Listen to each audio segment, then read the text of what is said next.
அன்னைக்கு திருவள்ளூர் மாவட்டத்தில் உள்ள ஒரு 3 கோயில்களை பத்தி, சிவன் கோயில்களை பத்தி நான் வீடியோ போட்டிருந்தேன். அதாவது அங்க உள்ளவங்க எல்லாம் சொல்றாங்க, குழந்தை பாக்கியம் வேணும்னா கிடைக்கும், திருமண தடை நீங்கும், எல்லா செல்வங்களும் கிடைக்கும் அப்படின்னு சொல்லுங்கன்னு சொன்னாங்க. உண்மைங்க. அதாவது அந்த கோவில்கள்லாம் பழங்கால கோவில்கள், எத்தனை வருஷத்துக்கு முன்னாடி உள்ளன்னு தெரியல. ஒவ்வொரு கோயிலும் அவங்க அவ்வளவு பவர்ஃபுல்லா இயங்குறாங்க அந்த சாமிகள். எங்க வாழ்க்கையிலேயே அந்த சிறுங்காவூருங்கிற கோயிலுக்கு நாங்க ஒரு 2009 இருந்து நாங்க அந்த கோயில்ல போய் சாமி கும்பிட்டுக்கிட்டு இருக்கோம்.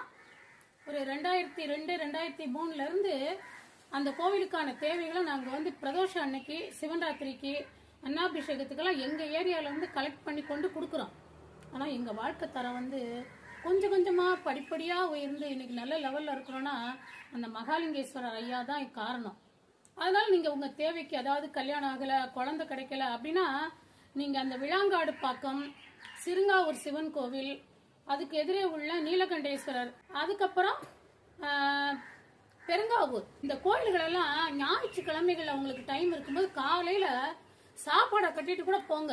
போய் அந்த ஒவ்வொரு கோயிலா உட்கார்ந்து சாமி கும்பிட்டுவாங்க. எல்லா கோயில்களையும் சாமியை பார்க்கலாம். ஆனா பூஜைக்கெல்லாம் ரொம்ப பொருட்கள் இல்லைங்க. விளக்குக்கெல்லாம் எண்ணெய் இல்லாம கஷ்டப்படுறாங்க. உங்களால முடிஞ்சதுன்னா ஒரு முளை பூவு, ஒரு 1/2 லிட்டர் எண்ணெய், விளக்குக்கு எண்ணெய் வாங்கி கொண்டு போய் வச்சுட்டு வாங்க. அதெல்லாம் உங்களுக்கு வாழ்க்கையை நல்லா மேன்மை கொண்டு வரும்.